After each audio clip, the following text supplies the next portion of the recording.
Bom, estamos aqui com o nosso querido pastor Mirko Levac. É uma honra para nós, no nosso primeiro podcast, a Clareira da Palavra, recebê-lo para trocar algumas ideias. Pastor Mirko, que é um homem admirável, ele carrega em si muita graça da parte do Senhor, é um apóstolo para nós e tem um carinho enorme, um coração enorme para abraçar essa nova geração que vem chegando, para transmitir um legado que Deus confiou ao Senhor. E nós estamos muito honrados de te receber aqui, tá bom, pastor? Poxa, que legal, bispo. Legal demais estar com vocês todos aqui. Uma alegria, uma honra poder estar aqui e poder estar gravando esse podcast com você, que eu tenho certeza que vai ser muito abençoador. E eu tenho certeza que muitos outros líderes e aqueles que ardem o coração por Jesus vão ser abençoados com toda certeza, recebendo as palavras daqui. Amém. Então, para mim é uma alegria muito grande, uma honra poder estar com vocês, servir vocês, estar nesse dia tão importante. Aliás, é aniversário da igreja esse mês, né? Exato. DNA rompendo aí maravilhosamente. Amém. Parabéns, Deus abençoe. Muito obrigado. Toda essa galera linda aí. Amém. Realmente nós estamos comemorando aqui 4 anos e nós temos tratado muito esse mês a respeito da visão, missão, valores, cultura, explorado um pouco aquilo que Deus nos deu. Eu costumo dizer que visão é uma coisa que se percebe, não que se escreve, né? Nós recebemos ela do Senhor e nos comportamos de acordo com a visão. Ela nos move em direção a uma missão e assim a gente se torna mais intencional para fazer aquilo que Deus nos chama. Então, como nós estamos tratando sobre esse tema, eu gostaria de perguntar para o senhor que tem uma igreja, a Comunidade da Fé Church, que Deus te confiou, e a sua equipe de pastores, Felipe, a pastora Lilian, Carol, vocês são maravilhosos. É a maior igreja online, vocês têm a responsabilidade de apacentar a maior igreja online do Brasil, ou seja, o maior campus online. Então você tem muito a compartilhar conosco com relação à visão. E a minha primeira pergunta seria: qual o impacto que o senhor entende que a cultura do voluntariado promove numa sociedade, assim, de uma forma bem ampla? Vocês conseguiram incutir uma visão num contingente enorme de voluntários que fazem a obra de acordo com aquilo que foi transmitido para eles, né? De uma forma muito maravilhosa lá, como vocês fazem. E isso transcende a boa experiência de um culto, de ir num lugar e se admirar com a experiência. Mas você consegue remeter esses voluntários para empresas, para suas famílias. E nós gostaríamos de entender o que a Comunidade da Fé tem feito em Americana. Legal, bispo. Você fez uma pergunta aí tão poderosa, né? Porque o poder do voluntariado, na verdade, ele quebra o poder da religiosidade. É verdade. Né? O voluntariado é uma entrega muito grande de quem ama, de quem abraça. Você acabou de falar agora há pouco para mim que você tem um pastor aqui que foi transformado com um abraço. Foi, né? Pastor Makimoto. O voluntariado ele é algo que serve sem esperar nada em troca, que se entrega pelo outro, né?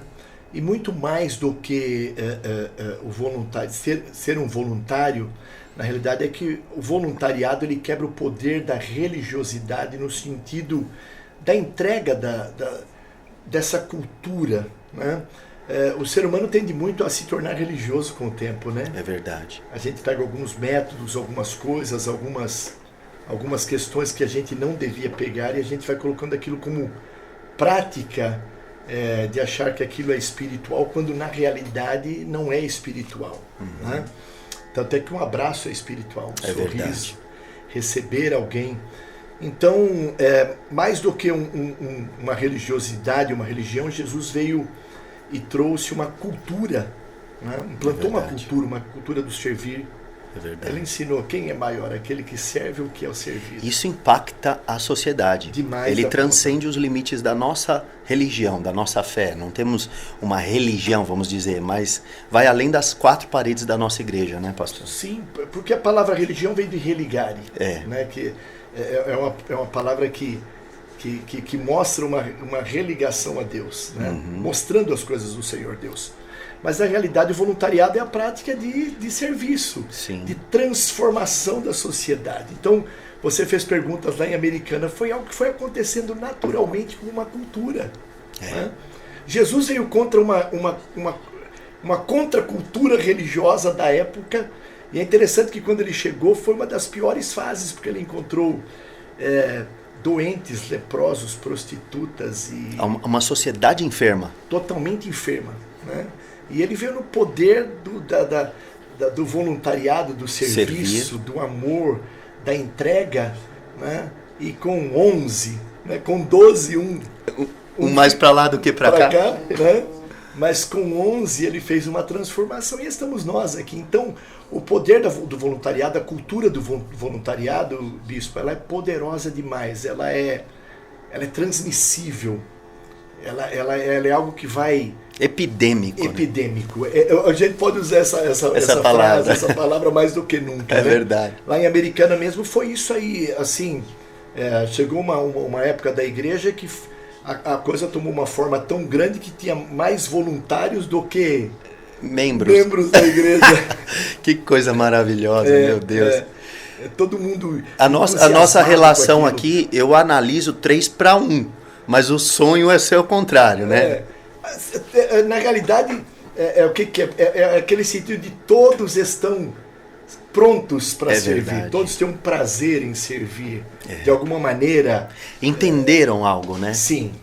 Entender, para poder se lançar, se projetar em serviço do outro, na promoção do reino, é porque a pessoa compreendeu alguma coisa, né? Sim. E é uma coisa que vai naturalmente. Essa cultura vai acontecendo naturalmente. E não é um voluntariado meramente filantrópico. Não. Como assim, uma ajuda a distribuir uma cesta ou fazer alguma coisa de cunho filantrópico. Mas é a consciência de ser um voluntário a serviço do reino, entregando uma mensagem que de fato pode transformar a sociedade, né, pastor? Sim, não é uma fé sem obras, né? Ou não é uma obra sem fé. Sem fé. Verdade. Não é uma obra sem fé. É verdade. É uma fé que traz obras, que gera obras espontâneas, que faz coisas... Lá, por exemplo, nós temos lá profissionais de todas as áreas que se entregam uma vez por ano para, por exemplo, vamos reformar a escola tal, do bairro tal. E aí vai lá eletricista, vai lá vai lá dentistas, vai lá psicólogos, vai lá gente lá pintar, arrumar, ajeitar. Impactando a sociedade mesmo. Impactando. Uma vez nós fizemos um trabalho aqui pintando o meio fio das calçadas. Sim. Aí a gente tem uma galera, a gente chama eles de Neemias. A proposta deles é restaurar mesmo a cidade, revitalizar. Mas nós tínhamos que aprender a fazer a mistura do cal que pinta. Sim. E foi muito legal. Um dia fizemos um culto para os garis. E foi muito impactante também, porque você reconhecer essas pessoas que estão servindo a cidade é muito forte, né? Você acabou de falar algo aí agora, por exemplo, aprendeu a fazer a mistura. Né? É verdade. Na hora. Temos que aprender a fazer a mistura. Então, veja, que não é uma coisa imposta. É verdade. A regra é essa, 1, 2, 3, 4, 5, não pode sair da regra tal. Não, é uma coisa que é espontânea. Flui.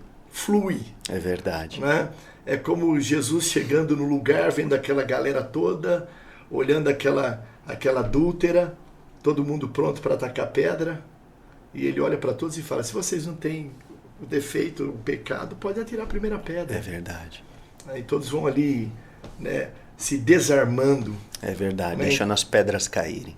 É a religiosidade caindo para dar lugar à vida. Com toda certeza. E eu acredito, Bispo, que nós estamos vivendo uma fase agora, né, que isso vai ser mais real do que nunca. Até penso, né, que as igrejas que não se portarem em relação a isso estão muito aptas a ir diminuindo em vez de acrescentar. Sim. Em vez de crescer. Porque perde relevância, né? Perde relevância porque as pessoas, os membros vão, o tempo passa. Nós estamos presos ao tempo. É verdade. O tempo passa. Então nós fazemos algo que somos só nós que vivemos e os outros de fora não chegam para acrescentar. É verdade. Né? Cheguei agora dos Estados Unidos e lá, por exemplo, a gente vê várias igrejas, você vê, no primeiro mundo. Sim. Né? Várias igrejas que estão estacionadas, apegadas nisso, estagnadas nisso. Né? Aí você vê lá a pessoa mais jovem da igreja entre 55 e 60 anos de idade. Olha, talvez por isso há um declínio dos jovens americanos, principalmente. Com certeza. Em procurar a igreja, porque ela envelheceu, ela caducou. Não tenha dúvida, não tenha dúvida. E aí, por exemplo, o poder do voluntariado é uma entrega tão forte, essa cultura é tão forte, que vai quebrando paradigmas, vai transformando corações. Revitaliza. Totalmente. A sociedade. Você vê, todo mundo esperava, os judeus esperavam um rei, Jesus chegando com... E ele entra montado em um jumentinho em Jerusalém, e ele vai servir, servir as crianças, servir aqueles que ninguém queriam servir, e essa cultura nos transformou até hoje. É verdade. Eu e você estamos aqui por causa dessa cultura. Dessa cultura. Esses queridos estão aí filmando e mexendo por causa dessa cultura. É verdade. Para alcançar o coração de alguém. Pastor, e como que nós incutimos isso no coração da igreja? Essa visão. Qual é a estratégia para consolidar a percepção desse voluntariado, dessa entrega tão importante para que a sociedade seja impactada? Qual a estratégia que vocês adotaram lá? Há 3 anos atrás eu tive o privilégio de ir lá em Charlotte, nos Estados Unidos, Charlotte, e fui lá na igreja do Steve Furtick. Na Elevation Church. Elevation, né, que é uma igreja muito relevante Sim. e global em relação ao online. Sim. E influenciar muitas pessoas. E eu tive o privilégio de sair dali e passar em Washington, lá na Casa Branca, e ver ali tanta coisa, e passei em uma calçada, como a calçada da fama lá em Los Angeles, e vi o nome de alguns homens, de alguns americanos ali naquela calçada, e falando da obra dele de voluntariado que ele praticou. Olha!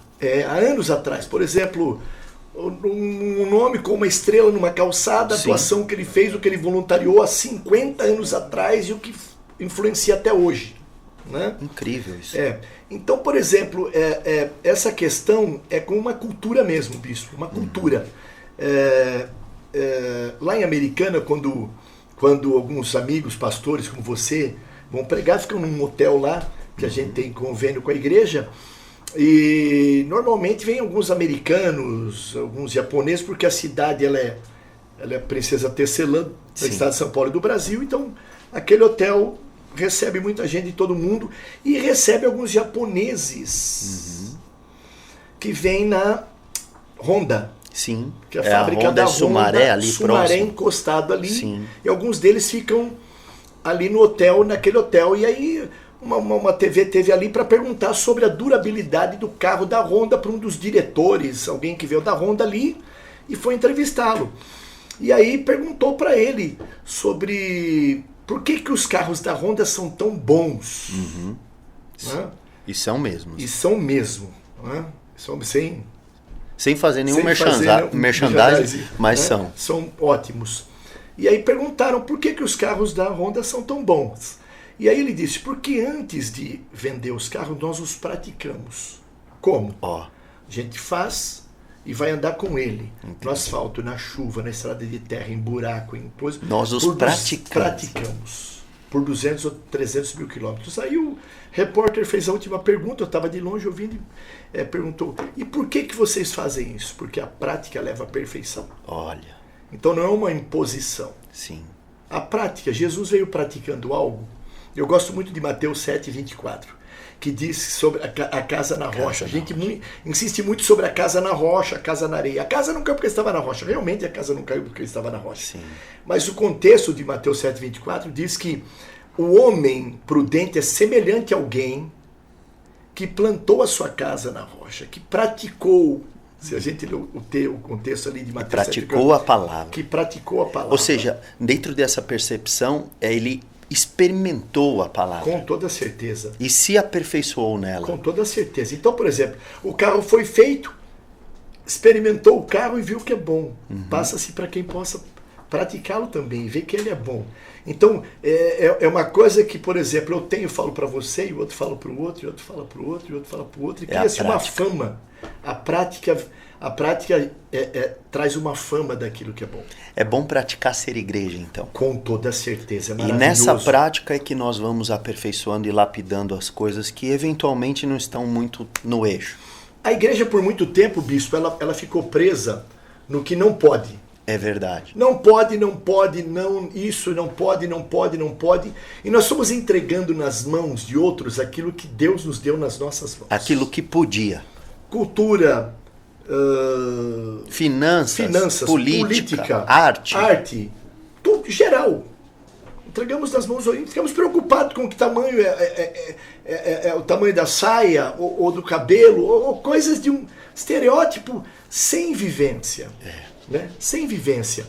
Sem prática. Sem prática. Né? Voltando à prática, não tinha efetividade nenhuma. Nenhuma, com toda certeza. E assim, essa questão cultural traz uma prática que influencia outros. É verdade. A se agregarem. Você foi o primeiro cara do Brasil a pintar a igreja de preto. Se não for o primeiro, foi um dos primeiros. Foi. Então você sabe muito bem o que é. E também, talvez, um dos primeiros a usar camisa florida. Também. Que eu me lembro quando eu fui lá, uns 3 anos atrás, você falou, olha a minha camisa, gostei. como tá linda. Muito bom isso. Glória a Deus. O homem não pode ser julgado pelo que ele veste ou pelo que ele... Né? Como ele se apresenta. Hoje, por exemplo, eu conheço tanta gente que tem uma tatuagem no corpo. E são tão preciosos. Mas são pessoas preciosas. E tem outros que não tem marca nenhuma e não tem marca nenhuma. Nenhuma. Tá simplesmente não tem apagado. Marca nenhuma, entendeu? Tá apagado. Em nenhum sentido. Sim. Você é um homem de origem cigana. Sim. Né? Sim. Conte um pouco para nós, assim, nós estamos tentando afunilar. Saímos da sociedade, viemos para a igreja e agora vamos entrar um pouco na família. Sim. Como que você, como um cigano, conseguiu demonstrar o evangelho de Jesus para sua família com traços tão fortes culturais como é a cultura cigana? E ouvi dizer que é um dos povos aqui do nosso país menos evangelizados, mais difíceis de ser pregado o evangelho. Como foi isso? Olha só, realmente eu vejo a condição do Espírito Santo, né? Glória a Deus. E trazendo para esse afunilamento que você está falando, porque nós somos culturais, né, bispo? Todos nós. É verdade. Nós somos um produto da cultura. Da cultura, né? Ou de vô, de bisavô, Sim. E vem descendo para pai, para família, para dia a dia. Que uma você construção, convive. Né? Uma construção. Né? E a gente é muito formatado pelo que ouve. É verdade. Não é verdade? Se nós conseguíssemos dar o crédito necessário, o peso de crédito que a palavra do Senhor Jesus tem, o mundo seria totalmente diferente. É verdade. Porque a gente está mais apto a ouvir palavras daqueles que a gente consegue ver do que do Senhor Jesus, que a gente não consegue vê-lo. Né? Não consegue vê-lo, mas Ele está conosco. Ele está. Meu pai veio da Iugoslávia em 1950, logo depois da Segunda Guerra Mundial. Meu avô, minha avó, 6 filhos. Olha. Vieram como indigentes para cá, depois da guerra. Um povo de uma cultura muito forte com as suas tradições. Isso e tradições em qualquer lugar. Na família, na casa, na igreja, em qualquer lugar. As tradições, elas têm que ser muito bem colocadas com o evangelho para não perder o... Né? Talvez se você abdicar das tradições, pode abdicar da identidade daquela certeza. Pessoa ou daquele povo. Porque essa tradição ela gera em você uma identidade. E o Senhor... Você é aquilo que você crê, o que você faz. Ele não destrói, ele não erradica a identidade da pessoa. Ele talvez realça, ele salva. Com toda certeza. Ele tira o embrulho do Jacó para trazer Israel à tona. Jesus veio para falar para a gente, você não é isso que falam de você. Aleluia. Você não é isso que fizeram com você. Olha, tremendo. Você não é isso que a sua família formatou em você. Você não é isso. Que o pecado fez com você. Com toda que o certeza. Diabo fez com você. Com toda certeza. Porque, veja, a família vem trazendo, você falou sobre as minhas raízes ciganas, a gente vem trazendo um peso de uma cultura muito violenta. Né? E aquilo vira uma regra, aquilo vira uma condição de vida diária. Né? E nós tínhamos essa condição. Levar comida no cemitério para morto. Né? as oferendas, as tradições, elas, de certa forma, conflitavam com aquilo que você passou a crer, claro. Muito. E como que você conseguiu levar o evangelho para essa família? Olha só, eu morava em Americana, né, saía à noite, e aí parei na porta do colégio, mexia com as meninas, pessoal, galera ali, jovem e tal, né? Conhecia a palavra de Deus. Naquela noite que eu fui numa sexta-feira, vi minha esposa lá na frente, uma moça morena, dos olhos verdes. Falei, uau! Que é isso? Eu preciso conhecer essa mulher, essa moça. Fui lá perto, tentei me apresentar, mas ela não deu nem bola, nem confiança. Sim. Falei, o que essa menina tem de diferente? E aí fiquei ali uns 2 ou 3 meses tentando conhecê-la, tudo tal, e ela nada. Um dia me falaram, você quer conhecer a Lília? A Lília é crente. Falei, crente? Falei, pronto, legal. Falei, vou na missa, na igreja dela. Na missa. E aí eu cheguei para ela e falei, uau, você é crente, queria ir lá na missa da sua igreja. Ela falou, não é missa, é culto. Mas se você quiser ir, é Rua Gonçalves Dias, número 77. Lembro o endereço. 19 horas o culto, domingo. Olha. Eu te espero lá na porta, vai lá. Eu falei, vou aproveitar, vou na missa dela e tal. Naquele domingo eu tomei banho, me ajeitei. Quando foi 19 horas eu estava lá no Rua Gonçalves Dias, 77. Fui pro culto, entrei com todas as minhas tradições, com todo minha religiosidade, com todo o meu peso familiar, cultural cigano. Ela me esperou na porta, cumprimentou. Eu entrei em 1983. Olha. Entrei, ela falou assim, eu sento lá no primeiro banco, eu gosto de absorver tudo que Deus tem. Falei, não, pode ir lá, eu fico aqui atrás. E aí eu fiquei lá atrás, e aí o reitor do seminário que estava lá naquela noite começou a pregar, né, foi convidado para isso, e aí ele abriu Isaías 53. Quem creu em nossa pregação, quem foi revelado o braço do Senhor, porque foi subido com renovo perante ele, como raiz de uma terra seca, não tinha formosura nem aparência.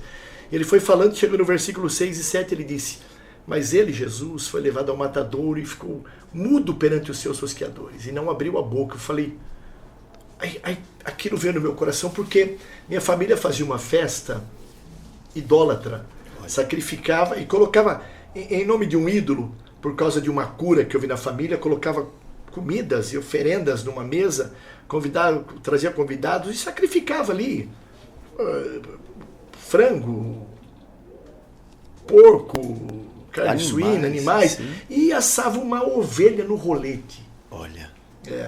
E aí, então você viu um cordeiro ser imolado. O reitor do seminário nazareno falou isso, eu falei, não é possível. Eu falei, Deus, o Todo-Poderoso, na imagem de um cordeiro. Em amor a mim, não, esse cara não está falando, alguma coisa tem de errado aí, ele se entregar por mim, ele é o criador de tudo. E a ovelha não costuma abrir a boca, nem um balido.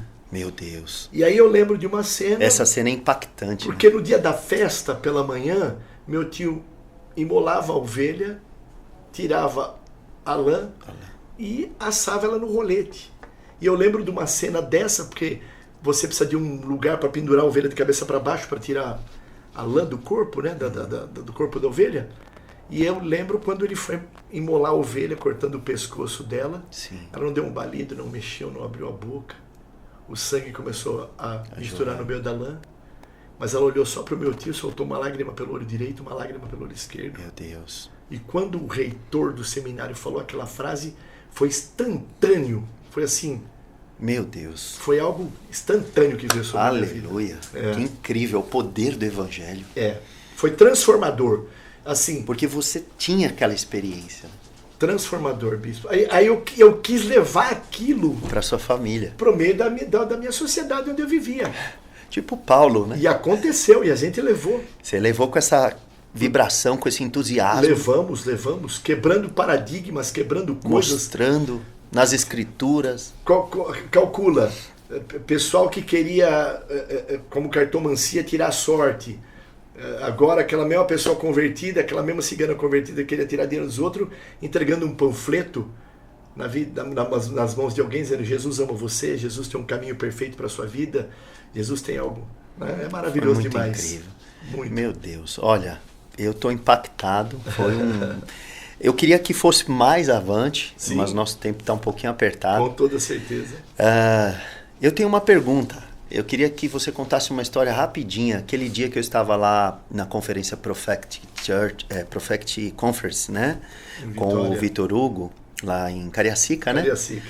Teve uma história ali que te comoveu bastante. Foi a respeito de uma viagem que você fazia, que você abria o porta-mala do carro, parece, Sim. colocava as roupas ali. Sim. E de repente você retornava anos depois para aquela cidade para proclamar o evangelho. Você vê como que é cultural servir? Tremendo. Né? Você foi servir com roupas e agora... Por mesmos lugares, por exemplo, todos esse pessoal que veio, como eu disse aqui do meu avô, família que vieram de outros países, como turcos, árabes, e vindo para cá, a profissão é vender coisas na rua. Sim. E a minha família era assim. Então, por exemplo, eu percorri vários estados do Brasil fazendo isso pela rua, por lugares, vendendo confecções, cama, mesa, banho, esses negócios que a gente tinha em Americana, fabricação, e levava para lá. Né? E aí eu fiquei comovido porque nos mesmos lugares que eu passei vendendo, hoje eu passei vivendo o evangelho. Você já vendeu roupa aqui em Itu? Sim. Olha aí, e vai pregar hoje. Já pregou em Itu antes? Já. Eu pensei que nós éramos os primeiros. Mas olha, tenho certeza que vai ser muito forte, muito impactante, amém, muito amém. marcante. E nós estamos aqui realmente de portas abertas. Ó, a minha última pergunta, na verdade, era sobre as suas conexões. Eu vejo que o senhor é um homem super bem relacionado, um pastor que consegue trafegar em todas as tribos do evangelho, né? E eu queria perguntar para ti o seguinte: hoje nós consideramos, houve uma época em que nós não conseguíamos interagir, às vezes éramos até proibidos de ouvir pregadores de outras igrejas, de outras denominações. Mas hoje eu posso ir para a Americana e ouvir o pastor Mirko pregar e me sentir no reino, e me sentir em casa, como se a comunidade da fé fosse a minha igreja em Americana. E assim, quero que seja assim também com o Senhor em relação a DNA. E por que isso está acontecendo? O que você me diz sobre esse novo tempo da igreja que está rompendo esses limites denominacionais? Olha só, bispo, essas coisas que estão acontecendo, né, eu acredito que já é um princípio do prenúncio, né? De um avivamento? De um avivamento da igreja em si, né? Se voltando para ser igreja. Aleluia, né? É verdade. Jesus não tem igrejas. É verdade, ele tem a igreja. Ele não tem noivas. Ele tem a noiva. A noiva. É verdade. Então ela está aqui em Itu, ela está em Americana, ela está em São Paulo. E assim, é o que eu falo, quando a gente recebe alguém lá como membro da igreja, que é a nossa linguagem, né? Membro da igreja, membro do corpo. Sim. Eu falo, como é que você se sentiria se alguém falasse mal da sua noiva? Tem alguém aqui que é noivo? Né? Eu falo, se você quer analisar a noiva para você fazer parte da vida dela, eu falei, é o noivo que devia analisar você. Era ele, é verdade. Né? Então, assim, essa questão que você falou, eu também vejo como uma graça. Eu consigo me relacionar com tanto pastores jovens quanto idosos. Né? Pastores queridos, já tem 40... Jubilando já. E pastores jovens. Né? Porque o evangelho é uma linguagem só. É verdade. O evangelho não tem duas linguagens, 3. O evangelho tem culturas. O evangelho é uma cultura. A cultura do amor, a cultura da graça, a cultura do favor, a cultura da renúncia, a cultura da entrega. Do perdão. A cultura do perdão, a cultura do fazer o bem. Amém. Quanto mais eu me entrego, mais eu recebo. Quanto mais eu dou, mais eu tenho dele. Uau. Quanto mais eu faço, mais o bem eu recebo. Essa é a cultura. Então aqui, ou lá em Limeira, ou lá em Americana, ou lá em São Paulo. Ou lá em Rio Preto, nossos amigos da Cabana, lá maravilhosos. Pastor Bispo Alex, Bispa Gênesis. É verdade. Tantos outros bispos como você. Júlio, Vertulo, todos Suzana. Queridos, né? É a igreja. É a igreja. É a igreja. Eu vejo assim, encerrando, a igreja como uma corrente sanguínea. Que tem milhares de células. Sim, passando por ela. Essa é uma célula, e essa é outra, e essa é outra, e essa é outra. Mas isso tudo faz a corrente sanguínea da vida para o corpo. Amém. Incrível. Meu Deus, como nós fomos edificados. Eu estou embasbacado. Eu gostaria de de poder gastar horas aqui com Vamos o Senhor. ter mais oportunidades. Vamos, né? em nome de Jesus, tem que para acontecer. que a igreja seja abençoada cada dia mais. Amém.